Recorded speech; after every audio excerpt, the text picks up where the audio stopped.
might be something that we should consider is it's unlikely, but in the event that it is possible and that it starts to go from the hot age to a cold age, which would be an ice age, wouldn't be very good. Now, there is underground farms, yes, and there are all sorts of other different weird and wonderful stuff.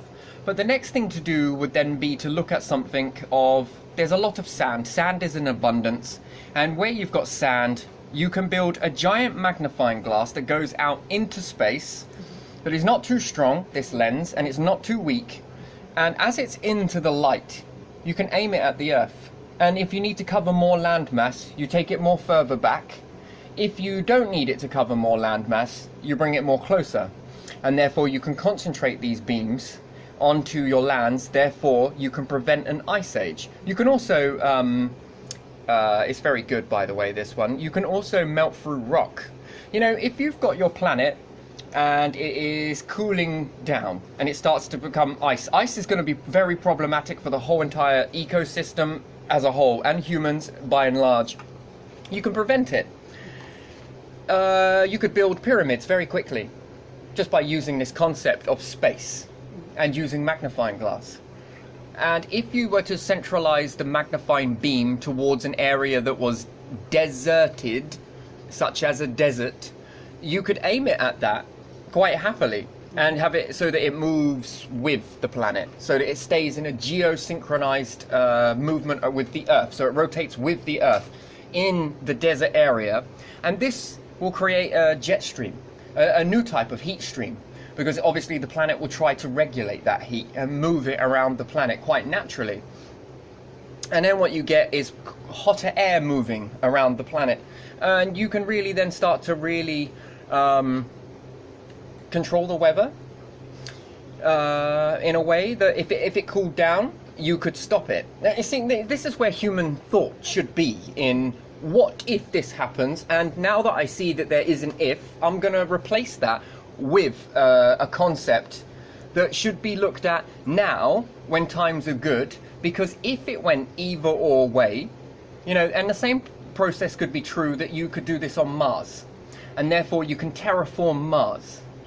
Yes, by using a magnifying glass that aims at it at a distance, and the further back you go, the bigger the beam, the more influence that you'll have. At the end of the day, it's concentrating photons, and therefore you get more of them to be in a more of a direct attack on Mars, and then therefore you can then start to create it to get warmer. The more warmer it becomes, obviously the atmosphere is going to puff up because more moisture is going to leak, heat, evaporate, and then puff. You know, Mars is like at what, 80 degrees, give or take, below Earth's. So in the, I think its hottest time it's ever experienced is around 14.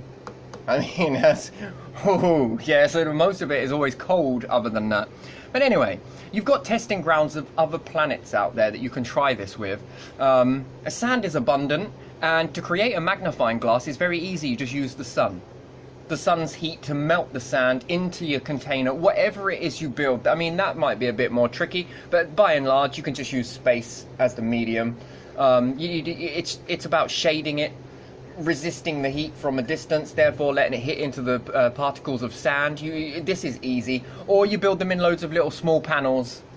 Do you get what I mean? And then put them up and then join them together in space. It's quite a challenge, but the astronauts they can do that. They'll be able to do that. And I'm pretty sure that if you gave this to a military, oh man, they'd be able to do this in no problem.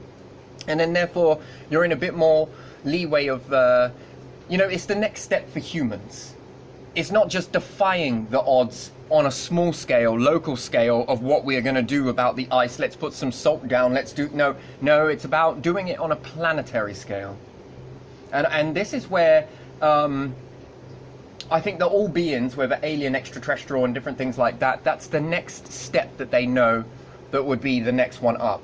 So you establish yourselves as groups and no longer work as tribal anymore. You become more unified, organized, and then the next step is organizing the planet, as in we need heat, we need this helps food, this runs on this, and this. And then, yeah, it's a case of then, once you've mastered that, it's not rely on it, when moving away from the star. It's step, step, step, step, step.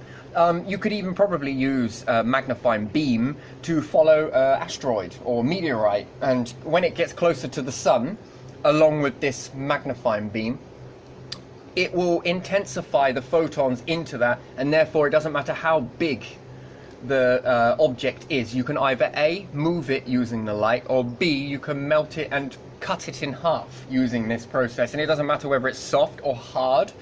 And it seems a little bit bizarre for me to say and come out with all of this sort of stuff, because from a human perspective, that's a lot of perspectives to change. That's a lot in your mind to really accelerate and go beyond that. So yeah, I think that, universal, planet-wise, solar system, when you get it right, it can be dangerous.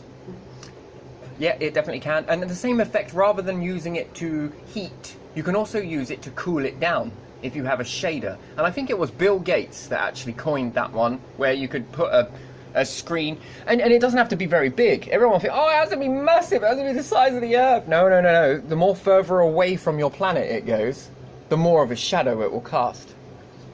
And there's a fine art between the two. And it's getting it there, which remotely could be done. But it takes a lot of people working in a lot of areas in order to get that achieved. But I fall with Kennedy on that one. He knew that you could organize people in such a way that this is possible. And then when they do it and start to get going with all of this, they're like, yeah. It becomes now more of a possibility. And now when you say it, space, moon, yeah, we could do that. It's more easier to accept that. And I think that's how you advance the species. At the end of the day, food is reliant. We rely on food. And so do animals. And so does a lot of things. And we're not great when it comes to snow. We're not great when it comes to ice either. So, yeah, I suppose if you've got enough cattle, it's possible. But there again, by and large, depends what else you get relying on this stuff. So I don't know. Yeah, that's where I would be as a species. It's almost like I've done it before, isn't it? It's like, you say you already done this, isn't it? Yeah, probably. And so it's the next step, I think. And as they say, don't shit on your own doorstep, so try another planet. Mars being a testing ground, can it be possible? Can it this? Can it this? Can it Europa? Try it out, see if it works. Oh, it does work. Oh my God, that works too well. Whew, jeez. They've got some strange stuff now growing on Europa since we did this experiment. So everything is achievable. I think what limits is our minds. Mind to possibility and perspective. So, yeah. There's somewhere there.